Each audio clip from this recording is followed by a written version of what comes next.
Você olha agora e fala, cara, isso tem que mudar para ontem. É muita coisa, cara. É muita coisa. Não dá mais pra gente Segurança pública. aceitar a legislação penal frouxa. Para mim, segurança pública vai ser uma coisa, mais uma vez, que a gente tem que ser radical. Porque tem que ter um estanque nessa hemorragia, nessa sangria, cara. Você colocaria as facções como sem nenhuma dúvida. terroristas? Sim, porque são. Por que são. Por que o Vilela, PT e o hoje, Lula tão reticente? Se você analisar, existem relatórios de inteligência que mostram que tem Hezbollah aqui dentro do Brasil, Hamas aqui dentro do Brasil. Atuando já? Atuando, lavando dinheiro na tríplice fronteira do Brasil, Paraguai e Argentina, ali em Foz do Iguaçu. Cara, isso é em muito Minas grave. Gerais tem empresas lavando dinheiro por Hezbollah, inclusive pessoas que são nas listas internacionais de terroristas, que têm o CPF deles em empresas aqui no Brasil. Então, é óbvio, o Brasil é uma rota de tráfico de armas e tráfico de drogas, que isso abastece e financia o terrorismo. Então, essa é uma questão que nós, brasileiros, temos que resolver. E quando você vê o Lula reticente com relação a isso, ele está fazendo gesto para quem? Para essas organizações criminosas. Está fazendo gesto para o PCC. Está fazendo gesto para não tem como não o argumento não dele entender. é que os Estados Unidos ou qualquer outro país poderia entrar aqui para combater o terrorismo. Isso é mentira, não tem a menor possibilidade disso acontecer. Ele usa irreal isso? Ele usa a narrativa do medo, Vilela, exatamente para poder fazer média com esse segmento que vota majoritariamente nele. Todo mundo cita aí, dá um Google aí, vocês vão ver, 2022, como é que as cadeias ficaram em festa quando o Lula foi anunciado presidente da República. Por quê? Lembra um diálogo do Marcola que vazou, um áudio? Com o PT nós tínhamos diálogo cabuloso. Aí com esse governo Bolsonaro, esse diálogo veio a público em 2019, com o governo Bolsonaro a gente não tem mais esse diálogo. Já transferiram os cabeças das facções criminosas para presídios de segurança máxima, presídios federais. Então tem que ser isso. E dá para fazer. Eu vi ali como é que funciona em El Salvador. Lá um país pequeno lá? Conseguiu. Eu tive lá. Qual que é? Eles fizeram algumas coisas que nós já começamos a fazer. Que foi mudar a legislação penal. Lá são várias coisas, mas a lógica era a mesma, tá? O Vilela lá são chamadas pandilhas, né? Que são as organizações criminosas que tem aqui no Brasil. Que eram essas organizações criminosas que dominavam territórios. Então, eles tinham que recuperar esse território. E como havia um modus operandi dessas quadrilhas, havia uma hierarquia, eles eram uma espécie de empresa do crime. Eles eram um governo paralelo que impunham suas leis naqueles locais. Então, assim, eles criaram lá um crime de pertencimento a uma organização criminosa. Então, simples fato de você ser identificado como pertencendo a uma pandilha daquela... São tatuagens, né? Isso também ajudava a identificar. Ajudava a identificar. Lá, por exemplo, tinham facções criminosas que quando você via tatuagem que eram gotinhas no rosto do vagabundo, sim, aquilo era a quantidade de policiais que ele já tinha matado. Cara. Aí tinha alguns desenhos que identificavam, essa aqui é da pandilha A, essa aqui é da pandilha B. Então eles criaram eles mudaram a legislação penal, criaram esse crime de pertencimento a uma facção criminosa e começava a pena com 20 anos de cadeia e sem direito a nenhum benefício de progressão de regime, essas coisas. Aqui a gente fez isso agora, recentemente. Eu até ajudei a construir, junto com o Derrit, foi o relator desse projeto na Câmara dos Deputados. Né? O Lula, por medo de ser vinculado a um defensor de bandidos e não defensor das vítimas, como nós somos, defendemos o cidadão de bem, ele acabou sancionando as partes principais e hoje, no Brasil, você pertencer a uma organização criminosa também começa uma pena de 20 anos de reclusão. A gente mudou o percentual da pena que a pessoa tem que cumprir para ter direito a uma progressão de regime, por exemplo. Nós mudamos os critérios para audiência de custódia, ou seja, que essa porta giratória que o marginal rouba, tem 100 inquéritos por roubo de celular, o cara pega o roubo de celular de novo e é solto no mesmo dia na audiência de custódia. Isso vai acabar. Agora é uma espécie de... um Como critério faz? Lá que é uma habitualidade criminosa. Então, apesar da pessoa não ter uma condenação transitada em julgado, porque ela só é reincidente quando ela comete um crime, né, novamente, ela é condenada a segunda vez, já tendo uma condenação transitada em julgado anteriormente. Agora não, se o cara é um criminoso habitual, o juiz já pode, ao invés de conceder a liberdade provisória para ele, manter ele preso. A gente criou o crime autônomo de porte de fuzil, que não tinha. O STJ, o Superior Tribunal de Justiça, no final de 2024, eles entenderam que o fuzil era um instrumento de trabalho do traficante de drogas. Porque numa situação em que um cara foi condenado por tráfico de drogas, portando um fuzil também, ao invés de eles considerarem isso um crime autônomo, ou seja, o cara vai responder pelo tráfico de drogas e pelo porte ilegal de fuzil, fuzil não é para fazer eles coisa consideraram boa, né? que esse aqui era um instrumento para garantir a atividade final dele, Então, ao invés de ter uma pena maior, ele tinha um aumento da pena do crime de tráfico de drogas. Então, hoje não, o cara responde pelo tráfico de drogas, pelo porte ilegal de fuzil e por pertencer a uma organização criminosa. E o chefe de uma organização criminosa, só nesse tipo de crime, pode chegar a ter 80 anos de condenação. Então, assim, é para nunca mais sair.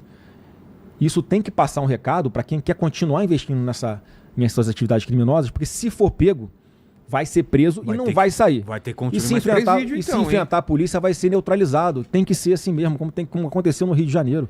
Não dá mais, ninguém suporta mais essa situação. E não tem, é indefensável. A gente tem que defender o direito de ir e vir das pessoas, a soberania da pessoa sobre o seu celular, sobre a sua bolsa. Isso tem que acontecer. Hoje no Brasil, a gente tem cerca de 200 mil mandados de prisão em aberto que não foram cumpridos. E por que não foram? Porque por causa da impunidade, você não consegue investigar, a pessoa foge, você não tem número de policiais suficiente, você não tem tecnologia o suficiente para auxiliar as polícias. Enfim, então é uma série de fatores. E você tem, vou dar um exemplo do Rio de Janeiro, Vilela. Nós temos 43 mil presos no Rio de Janeiro, no estado do Rio de Janeiro. Sabe quantas pessoas só a polícia militar prende por ano no Rio de Janeiro? 46 mil.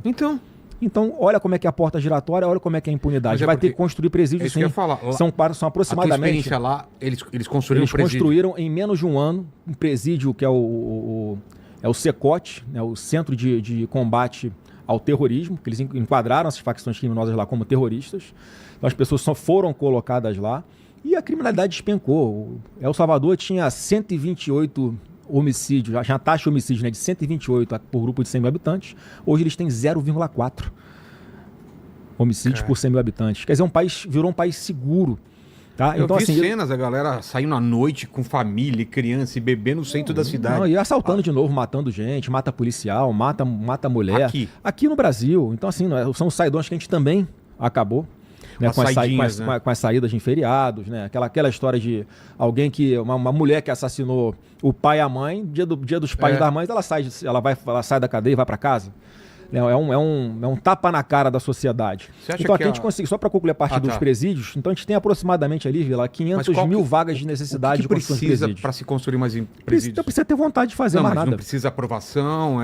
Não tem que ter aprovação, tem que ter investimento. E seriam privados ou do Estado? Não, os presídios hoje no Brasil são privados, são administrados pelo poder público, né? Então, são servidores penitenciários. Privatizar alguns ou não? Eu não estou nem pensando nisso, porque tem uma prioridade, a gente tem que fazer a lei ser cumprida, a gente tem que manter esses caras mais tempo presos, porque elas são sempre os mesmos ali. 80% dos crimes são cometidos pelas mesmas pessoas. Só de você tirar eles do convívio social, já vai ser uma sensação imediata de melhoria na segurança pública no nosso país. E se nós construirmos 500 mil vagas nos presídios, em presídios brasileiros, se você fizer uma conta ali de aproximadamente, se não me engano, eram 700 reais um metro quadrado, alguma coisa assim, eu fiz uma conta para dar... Com 35 bilhões aproximadamente, você consegue construir essas vagas. Só para você ter uma ideia, só o que a Polícia Federal estima que foi desviado na investigação da Lava Jato são 42 bilhões. Quer dizer, dá para construir esses presídios, ainda sobram 7 bilhões, né, para você usar, para qualificar essas pessoas, dar uma alternativa para que eles deixem a vida do crime em algum momento, que eles se profissionalizem, se alfabetizem, enfim. Não, aqueles que queiram deixar a vida do crime também tem que ter um caminho para seguir. Então, assim, óbvio que eu estou reduzindo, estou falando só da parte criminal, tem a parte da educação, tem a parte social, tem a parte familiar, tudo isso acaba, de uma forma ou de outra, impactando em índices de criminalidade. Eu estou falando aqui apenas de uma vertente, que eu acho que a gente consegue dar um passo importante agora com a entrada em vigor dessa lei. E o pessoal, quando você fala nisso, quais são as críticas em relação a esse medo da buquelização aqui do Brasil? Eu acho que quem tem que ter medo disso é o vagabundo, né, cara? Então, assim, os defensores de direitos humanos têm que entender que a gente tem que defender direitos humanos para as pessoas que estão sendo vítimas hoje, que estão morrendo por nada, cara. A pessoa vai tomar seu celular na rua, você entrega o celular, não foi com a tua cara, você é playboy, te dá um tiro na cabeça. Exato, tem vídeo do cara entregando o celular, cara, um ciclista e tomando tiro. Vídeo, o cara arranca um pai do banco do motorista do carro, joga no chão, dá tiro na cabeça, na frente da filha que tá ali do banco do carona. Pô, não dá pra ter tolerância com esse tipo de coisa a mais, entendeu? E como é que lá em El Salvador funciona? Eu perguntei pro ministro da Justiça lá de El Salvador, vem cá, como é que foi esse pessoal de direitos humanos? Então, eles chiaram aqui, mas nós tínhamos a legitimidade da população. A população elegeu o Bukele para fazer isso. Então, uma coisa que eu vou trazer na pré-campanha, a campanha inteira. Se o brasileiro escolher esse caminho, é isso que eu vou fazer.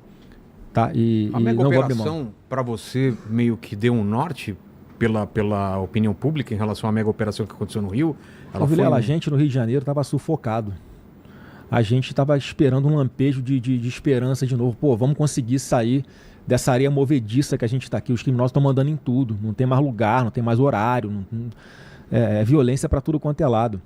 Essa sensação, né? Então, quando vem essa operação, pô, e a polícia fez um trabalho bem feito, fez um trabalho exemplar. Eles fizeram uma estratégia ali, né, para tentar prender. Eles foram cumprir dezenas de mandados de prisão e de busca e apreensão naquela localidade lá no Rio de Janeiro. Então foi na madrugada um tiroteio no meio do matagal. Porra, quem está no meio do matagal de madrugada, portando um fuzil, não está fazendo turismo, né? Então, assim, houve ali o confronto, né? Enfim, felizmente não teve nenhum inocente ali que foi morto. Infelizmente tivemos policiais baleados, né? E os marginais aí que resolveram enfrentar a polícia foram neutralizados, foram mais 120. É recorde de apreensão de fuzil. Enfim, para mim foi uma operação que tinha que ter mais umas 200 dessas aí, para começar da jeito.